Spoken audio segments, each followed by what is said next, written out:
Santoor, when you hear the name, you would think of the musical instrument, Correct. But it's actually the collaboration of sandal and turmeric in our mind. Okay, sandal from sand and turmeric. That is how it combined, and Santoor. So nobody knows about it. It's just a trivia that I'm telling you, right? So it is a brand which was visualized as a brand which will bring in home remedies into beauty care. Nice. So at the time when it was launched, if you think about the late 80s, the brands which were big were Lux, Lifebuoy, and Rexona, and some other brands. The natural phenomena had not started. The organic or natural phenomena, which is very, very prevalent today, was not very prevalent then. It was all international brands, glamour, those were the brands. So the thought behind the product was, let's bring home remedies into a soap.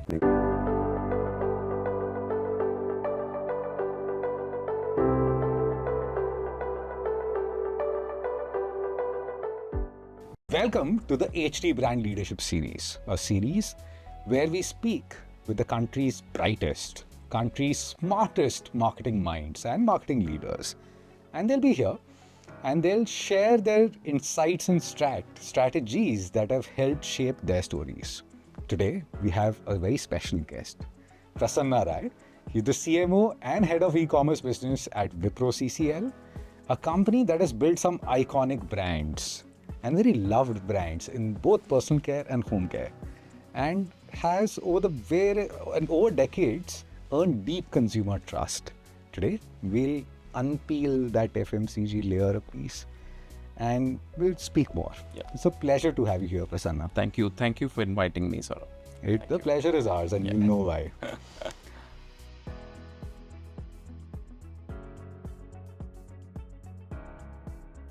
You know, the FMCG world of marketing has always been data oriented. Yes. And it has been consumer insight first. Correct. You agree with that? Yes, absolutely. And I think that's the fun of the industry. And, start with the consumer need. And FMCG typically deals with scale. So it's about, large number of people. So data becomes important. And every consumer's need or a cohort's need becomes very important for us to understand. So you're right. So data and consumer first is definitely the way it goes. But Prasanna, over several decades, you have traversed across various categories and sectors of consumers and brands that you've worked and helped grow. How's this latest stint of yours? How's this at Wipro CCL? One of the most enriching stints for you. How does it work? How do you see this? Yeah. See, the fun of the present stint, which has been a long stint for me, it's been almost 13 plus years with Wipro Consumer. The good thing is, on one side, we have a strong brand, Santoor, which is the number one brand in soap in India. Congratulations. Thank you. Very recently. That's what we've announced. We have a large brand with a very clear positioning, with the consistency of advertising. The challenges there are a different kind, right? It's a large brand. How do I grow further?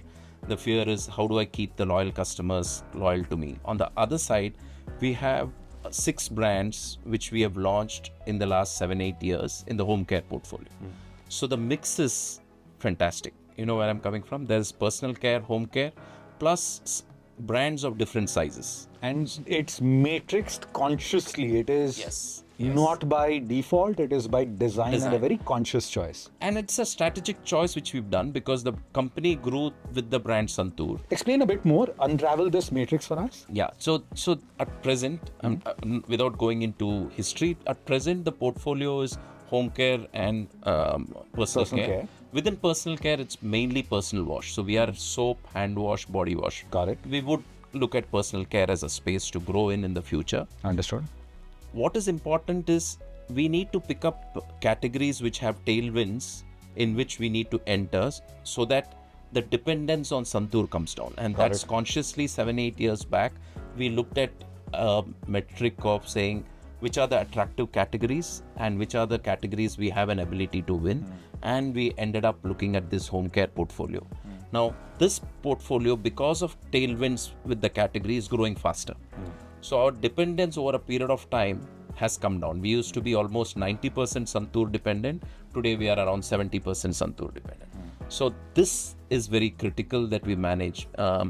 So the geography is also like that. Okay. So I'm trying to put too many things into this matrix. So it was a 2D matrix. Correct. It's suddenly gone 3D. Right. Right. So there are markets which are the 4 states of AP, Telangana, Karnataka, Maharashtra, Gujarat, 5 states now, which is where we dominate.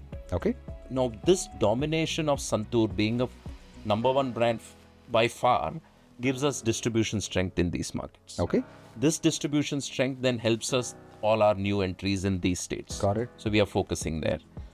And we have the emerging markets, the other states, which are the contiguous states like UP, Chhattisgarh, MP, Got it. where we are trying to grow our break in. Right? So multiple challenges at a category level, multiple challenges at a geography level, and multiple brands. So that is a fantastic challenge in my mind. Right. You know, that the tasks in a Santoor are completely different to what we have to do here. Tasks in a what we call the core market is different from what our challenges are for Santoor in the emerging market. You know, so the mix is very, very challenging, very interesting. So there are 2 questions I have, right? Question number 1, what made Santoor Santoor? So what is it that you did that made you beat a Lifebuoy, a Lux, all of these things put together, right? It's a case study in itself. Yes, absolutely. Right? So this is a case study which I sometimes take in B schools. So the story is really interesting. This is something which is very fascinating story. Santoor, when you hear the name, you would think of the musical instrument, correct? But actually the collaboration of sandal and turmeric in our mind. Okay, sandal from sand and turmeric. That is how it combined, and Santoor. So nobody knows about it. It's just a trivia that I'm telling you, right? So it is a brand which was visualized as a brand which will bring in home remedies into beauty care. Nice. So at the time when it was launched, if you think about the late 80s, the brands which were big were Lux, Lifebuoy, and Rexona, and some other brands. The natural phenomena had not started. The organic or natural phenomena, which is very, very prevalent today, was not very prevalent then. It was all international brands, glamour, those were the brands. So the thought behind the product was, let's bring home remedies into a soap, and that's the first thing.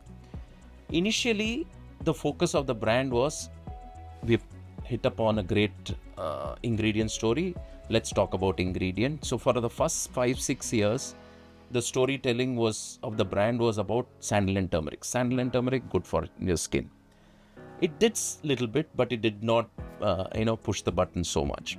And the marketers at that time hit upon this fantastic insight, which I think is like an evergreen insight, which is about everybody's. I'm consciously not saying every woman's requirement or a man's requirement. Everybody's requirement is sometime or the other to stay young. This is universal. Across geographies, across sexes, it is universal insight, and that insight is amazingly true till date, right? Everybody wants to, it's only increasing.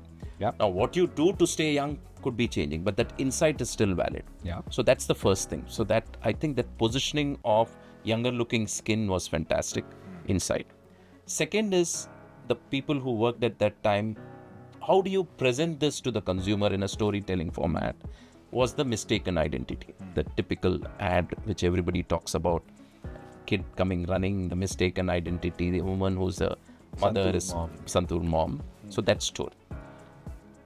Third is the consistency of all the marketing people who have worked on this brand till date. To stay true to this.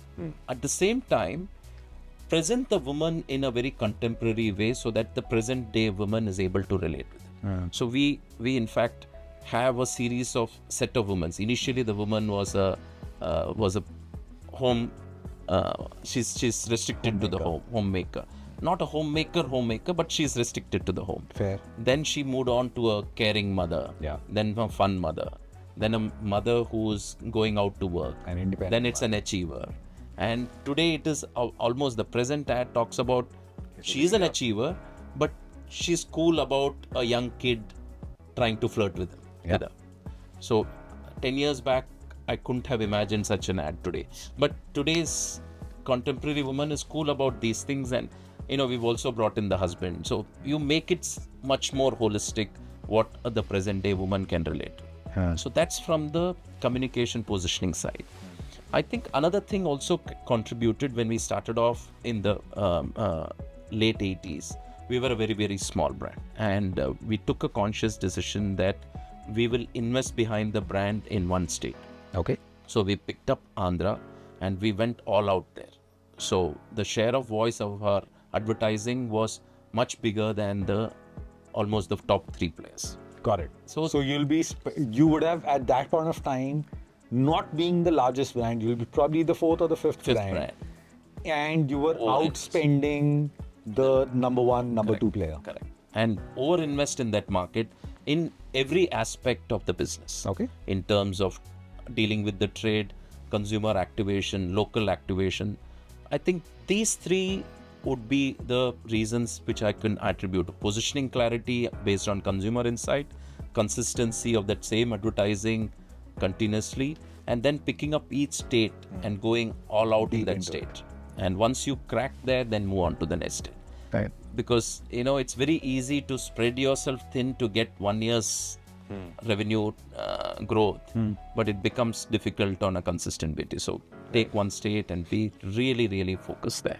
Prasanna, this is the second question now that I wanted to ask then. So when you were describing the matrix, while the 2D matrix, which became the 3D matrix, probably a 4D as well that you wanted to add of consumer, of the insight layer, what comes through very clearly is that this journey is of course not overnight. It takes a lot of hard work, sweat, money, effort, souls. It takes everything.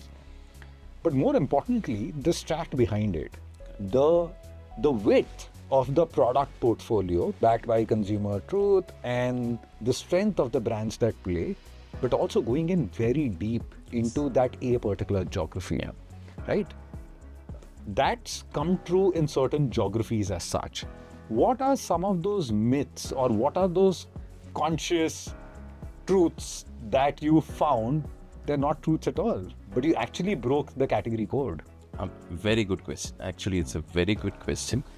The myth was that sandal as an ingredient is a very South ingredient. Correct. Okay, that was the perception. If you would have not said it, I would have definitely asked this question. So if you look at it, imagine this scenario: somebody's got a winning formula in the South, right? Now you have to. Maharashtra also was kind of sandal was there, right? When we moved into Gujarat, that's when the normal myth or the perception was North Indians don't like sandalwood. Okay, and that was a big test. And there were lots of experiments that we started doing at that time. Can we launch a variant and try to do it? The other thing was even the soap is orange in color. Okay, and it has worked in the South. People today think that in the markets of Andhra, people think that sandal is orange.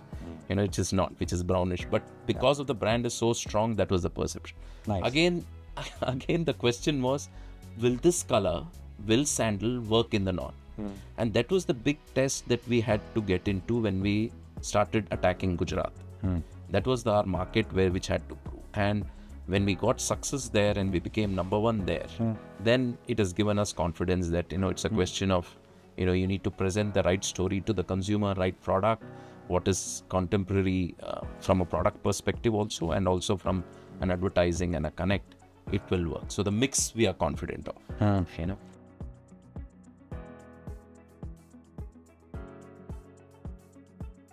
Let's talk about media as well for a moment. Let's talk about that. Let's spend some time on this. As a brand, your entire group, Santoor specifically, and a few others, have been TV heavy whenever you've gone out and advertised. Historically, because easy reach, cheaper reach, ability to showcase on a slightly larger screen, right? we know the struggles that that medium and that platform is facing today. We are all aware of it. We're going through it. Yeah. We're witnessing it as consumers ourselves, and as marketers, even more so, witnessing what our consumers who pay for our brands. And while we see that the shift is not, it is not a gradual shift, it's a very sharp shift. How is it that you're moving from a TV first approach to whatever that you're going to do hence? Let me answer this with the challenge that we are facing. Sure. Okay? And it's actual data that we are seeing. Okay. So for the brand of Santoor, we keep, for every brand, we keep doing the brand track to check how is the ad doing, how is the awareness doing. What we have interestingly seen is that the money that we were spending, say 10 years back, and we have enough data to do that kind of analysis, say in 3 months or 6 months, the kind of awareness the ad gets, it is almost 60 to 70% is what the ad awareness that I get today for the same amount of money that I spend. Got it. Which indicates two things. So your efficiency to reach to that threshold awareness has actually come down. And there are two things. Now, one is definitely the media. Okay, the media is because TV is a lot of cord cutters, people who have stopped watching TV and they've moved on to other medium. That is one, definitely a challenge. But that challenge we can take care of by getting into digital advertising. Yes. Right? Now the money spent is the same. And when I see the numbers, the reach is the same. But still, my ad is not getting the same awareness, which means consumer is getting fragmented too. Or he's been counted twice because deduplicated reach. Possible. Or consumer attention and quality of consumer attention is what you need to get to. You've touched upon a specific media issue there because there is no single medium to measure TV and digital.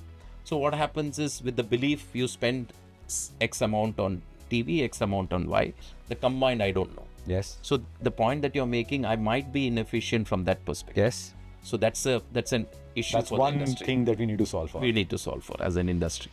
Second, I feel is, I again use an anecdote here. When I talk to youngsters today, they don't remember any of the ads, even for the brands that they've bought. They don't know the ads. Yeah. So some people say it is because the clutter of ads is more. Yeah. That I don't agree. Because I think what has happened is clutter in my mind has become lesser and more specific. Like Saurabh will see lesser and more specific. We'll peel this a bit. Correct. Why do I say that? See, 15 years back, right? I would have seen, even if I'm not one, but suppose if I had a Merc at that time, I would be watching. I know you do.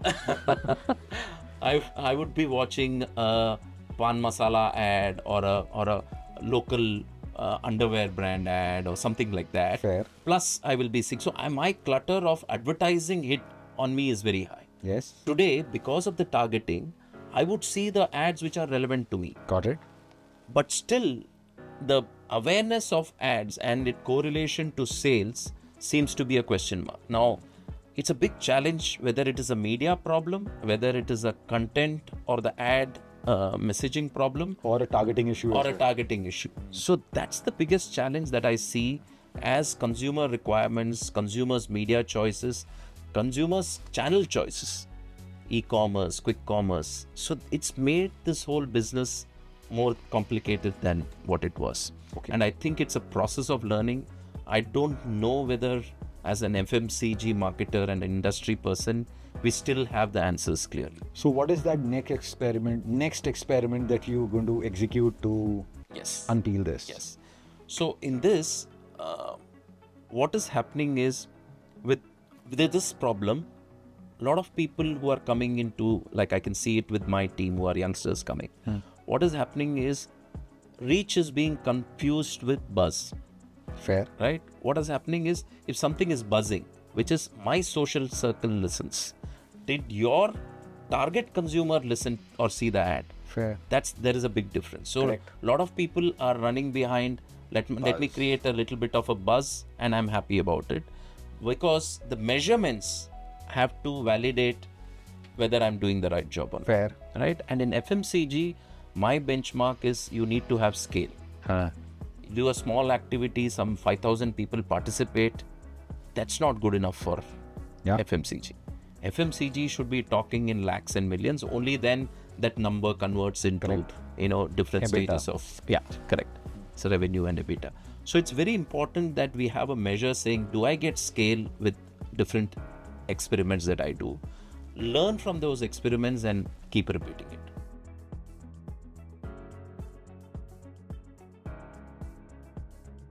A very interesting thing and a point that you bring out here, Prasanna. How does then, with this context, your marketing scorecard for the month look like? Because here you are measuring core matrices of the brand, performances of media reach, etc. And on the same point of time, you'll be looking at experiments that you are drawing out that you want to scale. Again, good question, which is what I spoke about is the input that a marketer can do. Fair. Output to abhi dekha nahi. Yes. Right? Output again is a challenge in the new industry. Actually, there's another layer that you can add to it. Input, output, outcomes. Outcomes. So I'm combining output and outcome for the time being for explaining the point I have. Typically, how do you measure how your performance or outcomes are? One is sales. See, sales is very important. So you'll get the sales. But you will also, everything, so I can also get sales by providing a discount, providing an offer, which I can do and get sales and feel happy that my ad is working. Discounted sales. Discounted sales. I can feel happy that sales badh raha hai. Good. But the right way to do would be to check whether your brand is in the right space of what your positioning wants to be. How do you measure that? You'll have to do some kind of a consumer research. Yes. Now, that industry is also there. Like the media industry has a problem. The consumer industry, typically, how have they done? You take an ad, mask it and say, have you seen this ad? Correct. Today in the new generation, when you have an influencer ad, when you have a digital ad, every month you're changing the digital ad. What do you mask? What do you mask? What do you ask? So that again is a challenge which the industry is facing, but there are some solutions which you can bring in. But fundamentally, I am saying if you differentiated between output and outcome, my thing is let's first get the output. Let's say 1 lakh people see my ad, 1 lakh people talk about my brand. Outcome might come in. Because I don't know how to measure this. Which input is working, I'm not clear. Fair. So that's also a challenge which we are facing. But finally, you'll have to work with the belief saying there is a kind of touch point or a eyeball which you've got of the consumer, and it is resulting in sales, and sales is growing. Maybe the mix is working. So how would this decision be? I'm sure you have a very large team. You had a very large portfolio. Yeah. How would this conversation be with that A marketing head of that A particular brand, and how would it translate from input, planning that input to output, outcome, whatever? How would that be? Play it out for us, please. So this leads to your first question, right? The first question was FMCG marketing is all about data and measurement. Yes. So my team knows that, when I am working with them, there has to be, when the plan goes on, what is the kind of measurement that you're going to do for the outcome? To deploy. Again, just anecdotally, today what has happened is there is so much data. Okay, one guy can get away by, if you don't prefix what your outcomes should be. Yes.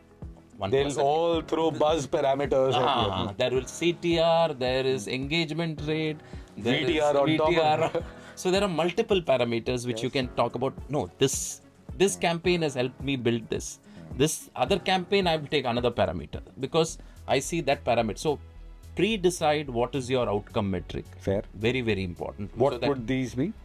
See, for example, like I said, it's either a question of reach, unduplicated reach, which we can measure independently. I'm not mixing TV and digital, but you can independently measure how much reach is. Got it. There again, the reach, I'm just going into a little bit.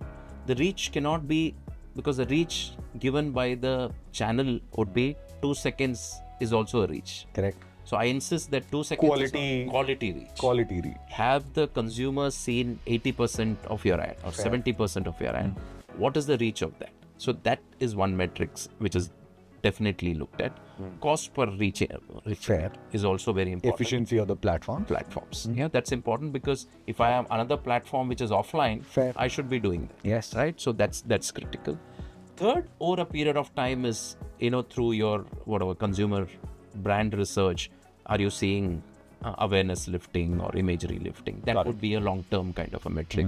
But in the short term, it's more about have you got so many people to see your brand? Pre-decide on the metric and then see the outcome. So whenever you go deep into that state, right? So width, depth. Correct. Whenever you pick out that, here's the market that I want to go deep into, what would this threshold be? Would you give it 6 months, 12 months, 5 years for an experiment like that? How? See, the experiment, like I said, the output needs to be seen every month. Have I reached that 1 lakh people at the cost that I've said? That has to be there. Fair. But tracking we do every 6 months. So tracking will be every 6 months. One campaign output would have be seen every monthly level. Correct. And at a success parameter, you'll probably give it 2-3 years or so to at least test the whole hypothesis out. Right. Very interesting.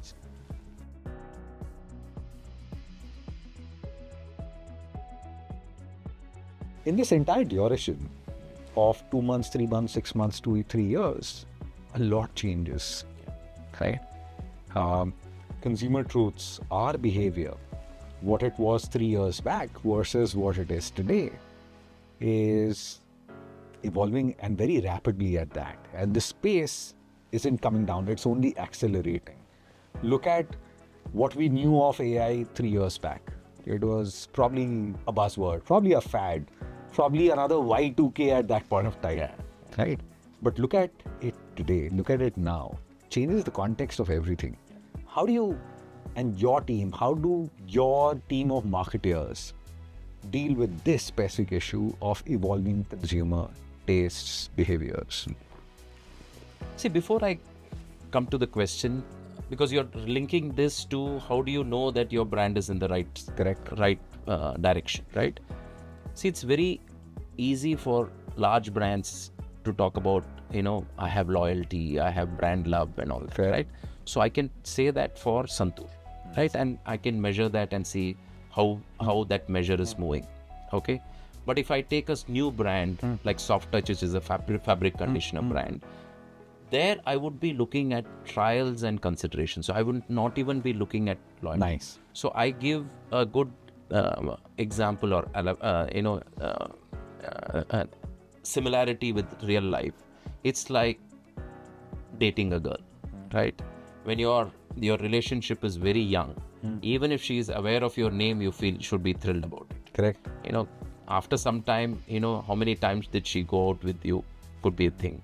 When you are, say, engaged or married, you're looking at what kind of bond that you have. So I would call for a large brand, that could be the ultimate requirement. But if a new brand, if I say what is the kind of bond, you will be disappointed with your performance. Correct. So what is the stage of the brand and what is the metric you set is very important. Right. So that's the context with which. So for every evolutionary stage, there should be various brand measures that are. It cannot be the same measure, which it depends on this.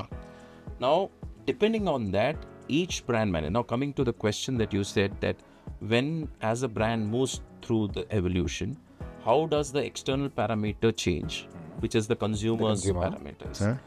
The internal parameters should also be judged along that line, right? So a brand which is new, awareness could be good enough at the initial stages, but sometime after 3 years, I should say, awareness is good. Is the trial happening? Correct. Right? So at that stage, when trial is important, then the consumer understanding of why the trial is not happening. Right. That understanding becomes critical. Correct. For a brand which is new, why awareness is not happening is important. For a Santoor, why is loyalty falling down? Are people using it? If they were using 12 times in a year, are they buying it more often? That becomes important. Now, coming to understanding the consumer, it comes down to many factors. Frankly, I don't think that anyone has got anyone ways. You need to be generally aware about your society, your market, your surroundings. You need to be attending consumer research on a regular basis. So I insist that the team meets consumers every time in their houses when they go and talk generally. It's not about your ad or anything. Just talk and understand your category much better. Then there are also the formal researches that you will do to if you want to think of something bigger. So the environment understanding can happen generally in your life. In your as a normal human being, you need to know what's happening around you. That's also important. And this professional approach of meeting consumers, talking to them, I don't think there is any magic formula. Magic there. answer.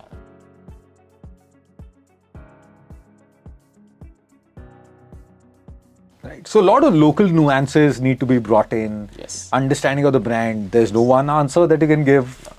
But that's what makes a marketer's life interesting in any case. Yes, yes, yes.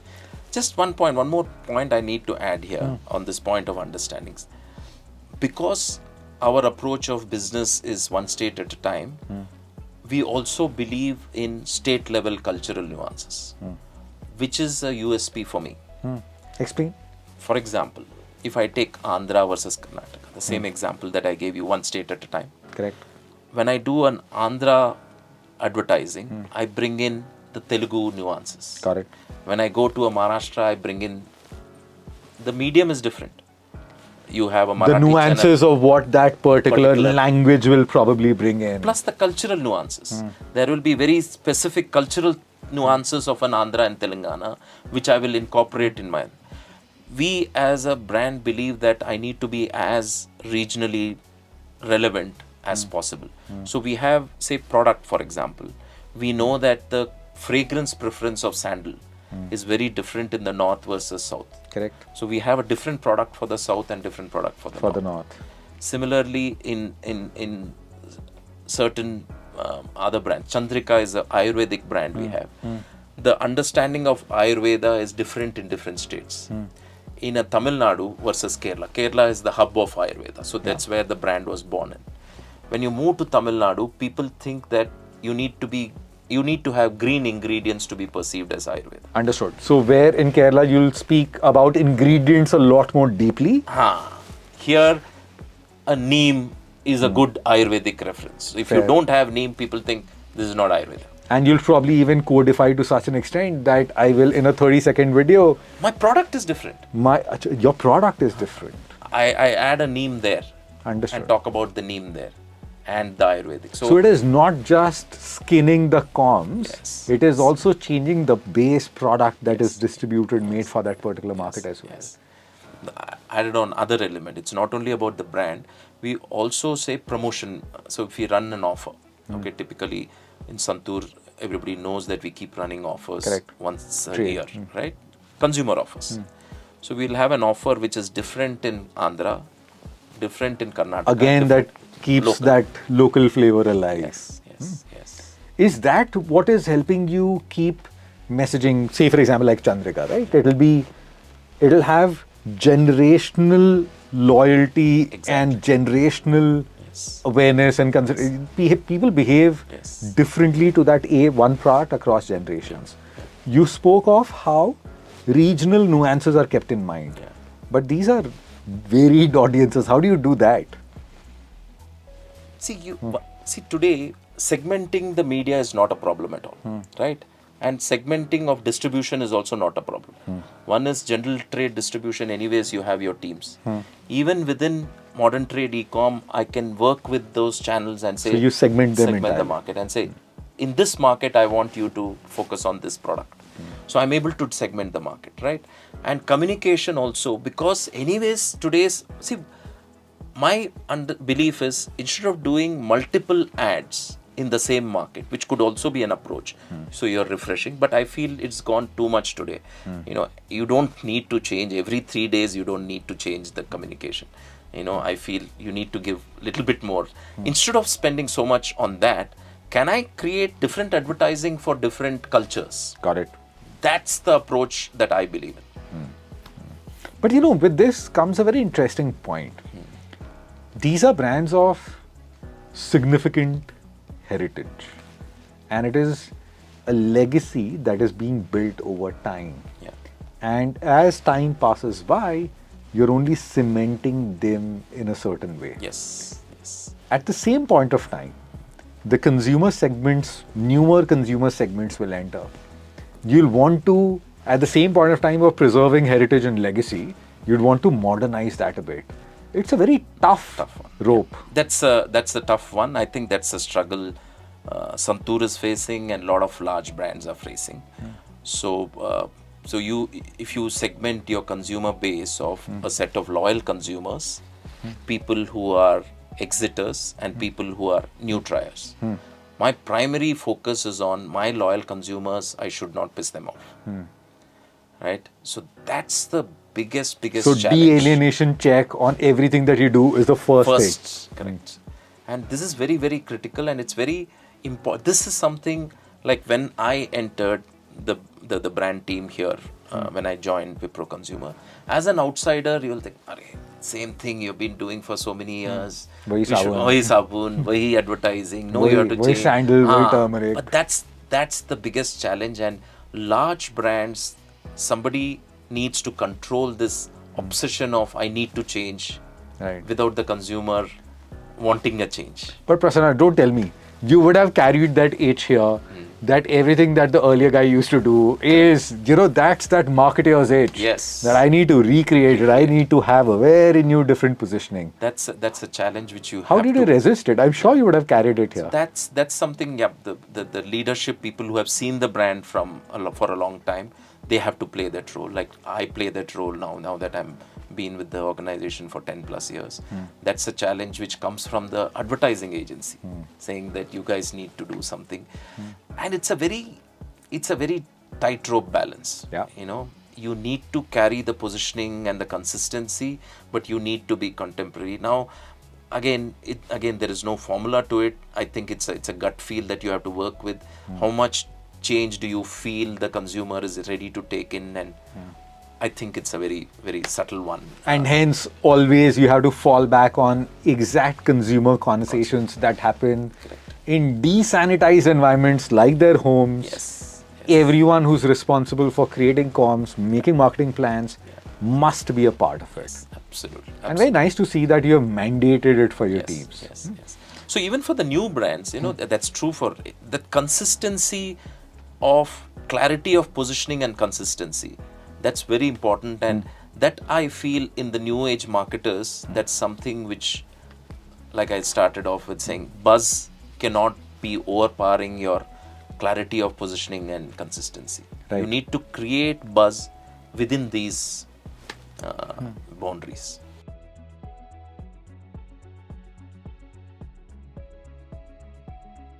But it just brings and segues to a very different point.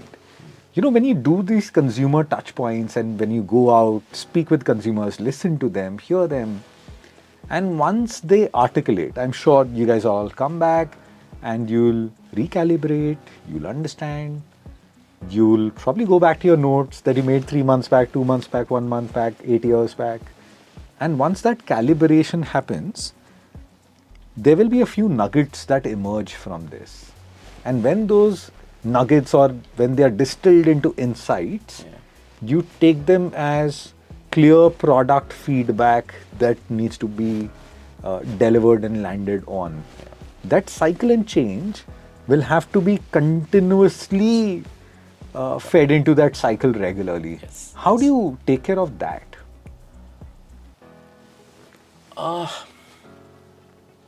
Again, I would point towards both consumer understanding plus competition can also trigger such things, right? There could be something a competition does, and if it's creating some buzz with my set of consumers, I need to see how to counter that. That's a very tactical and operational element, and which we believe we need to be very, very nimble in doing it. As far as the consumer is concerned, finally it's a question of the feel element of marketing comes in there. You need to be aware that this is a problem which is happening with the larger base of consumers. Is it really about time to solve for it now? Right now, exactly. So if you hear this, if the sound is coming from different markets, different, the quantum of sound is very high, then you need to be clear that you need to do something about it right now.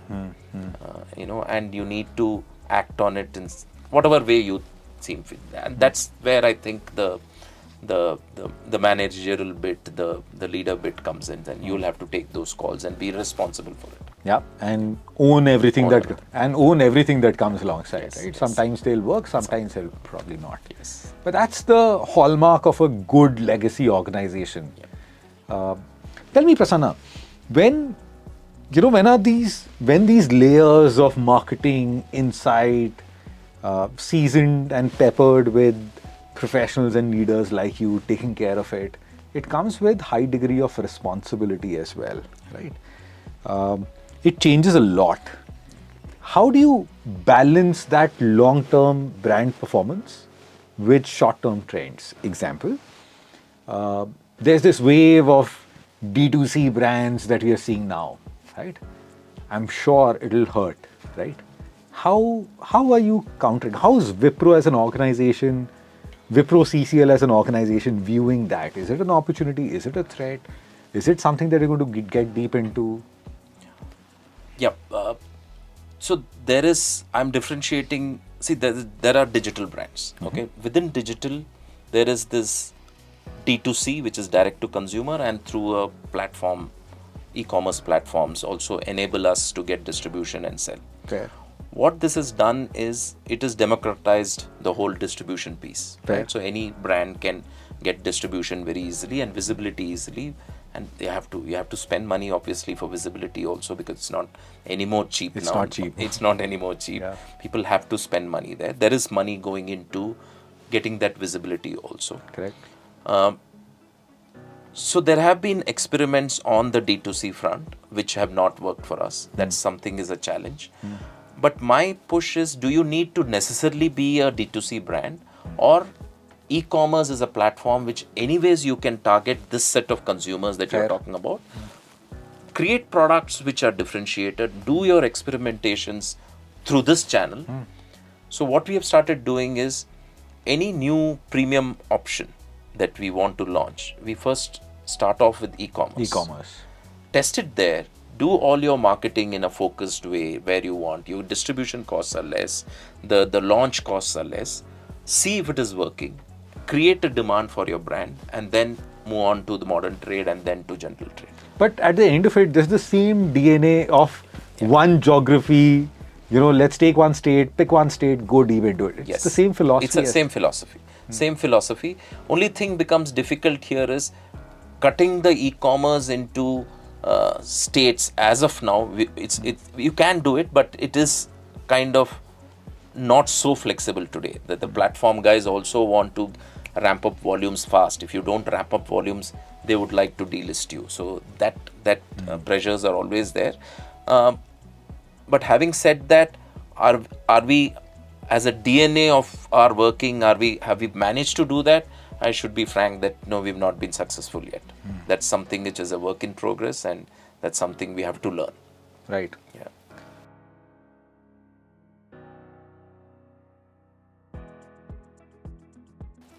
Tell me, and this is again a very honest marketeer's question.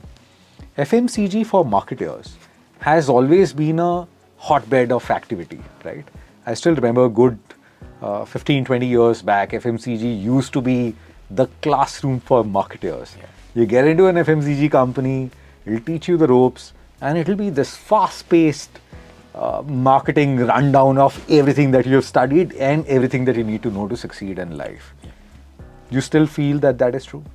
Yes, I still feel that in certain aspects which this industry is still to learn.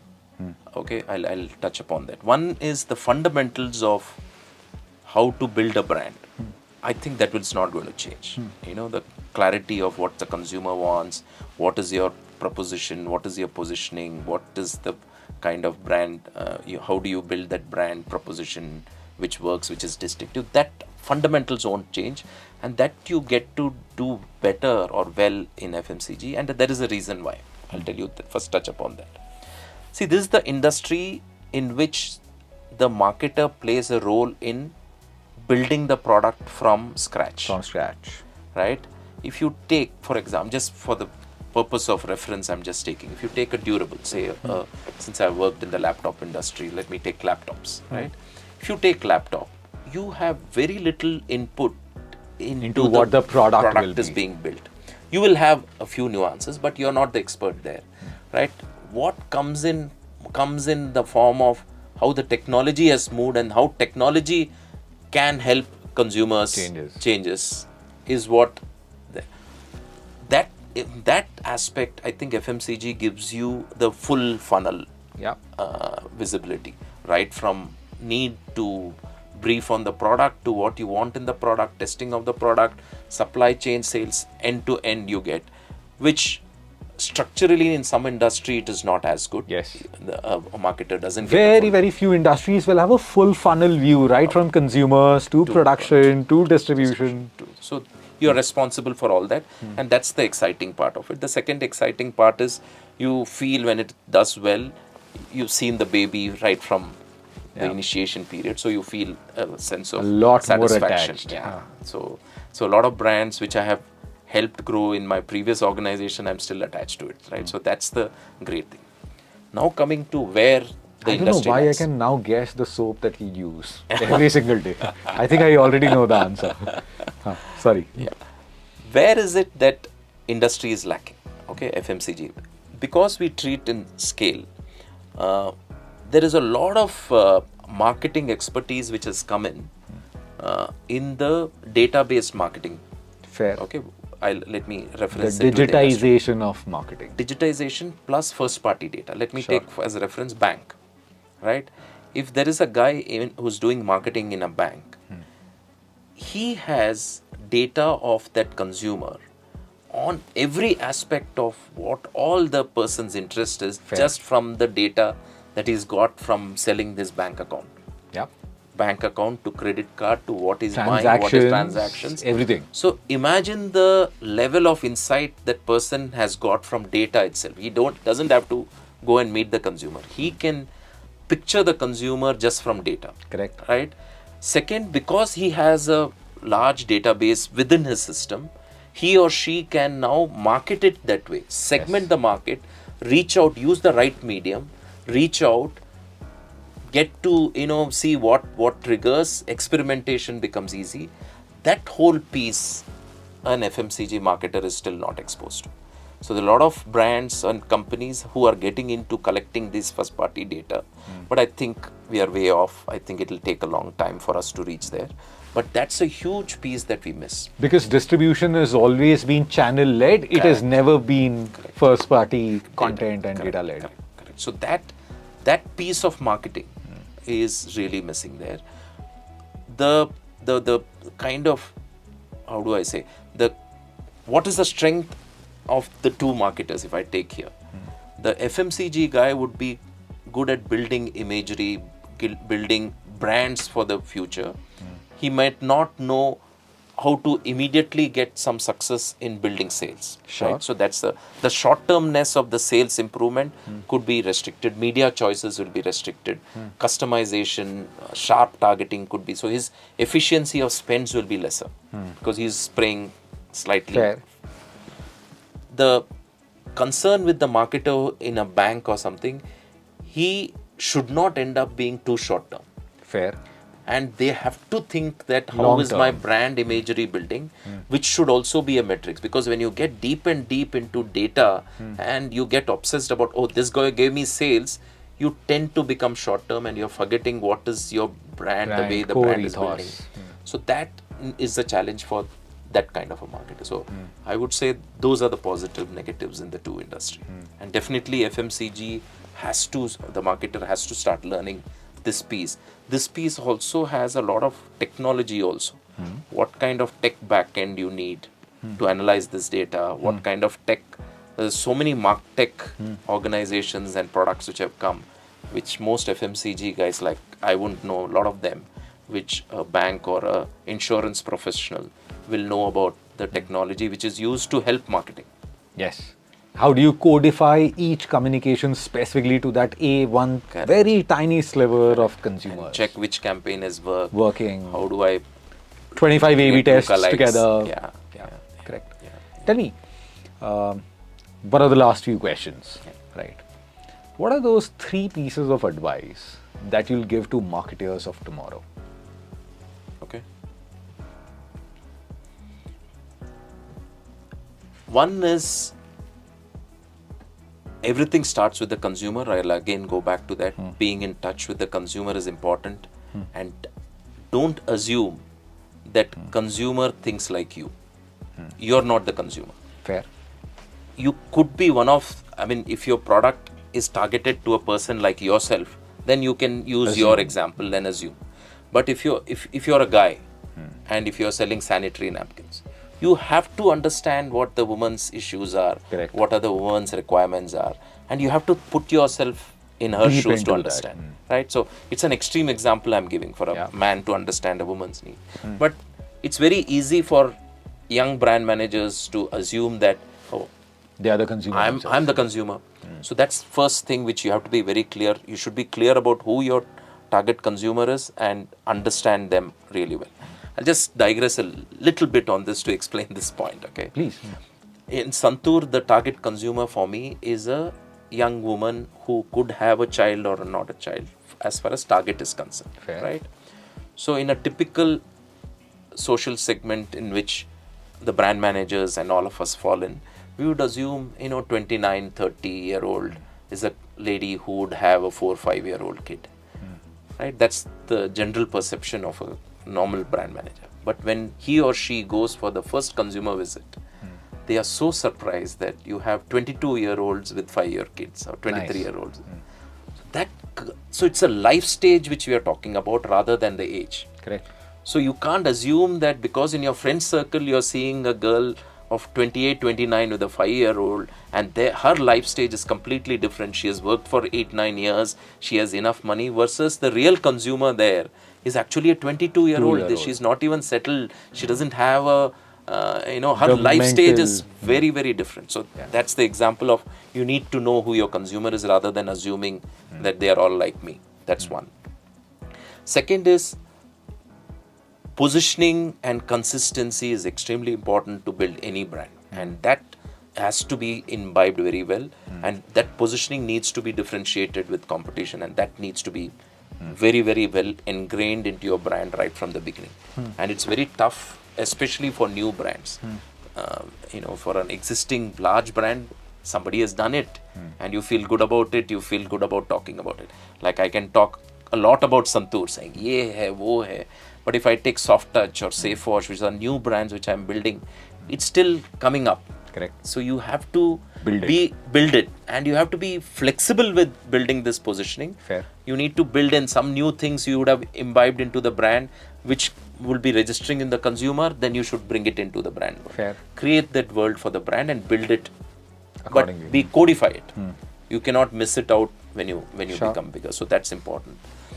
Third is this whole thing about what I spoke about. Marketers need to get into more and more into data and analyzing data, and that becomes important. I think, like with the AI example that you're talking about and digitization, that's going to become extremely important. And understanding the fourth aspect is technology in marketing is also becoming important. I would put data and technology in marketing, which some of us who started 25 years back may not be there yet. So I'm sure some of the people who are entering into these industries fresh, they'll know much more about it. And it's very important that people even in FMCG or any marketing pick up those nuances. Wow. Ladies and gentlemen, mark my words. What you have listened today is like a masterclass in marketing. Masterclass in marketing. If you're an FMCG marketer, this is what you should listen to more of. And thank you, Prasanna, for sharing that with all of us so succinctly, deeply, and a very honest view at that. And for that, we have only to thank you.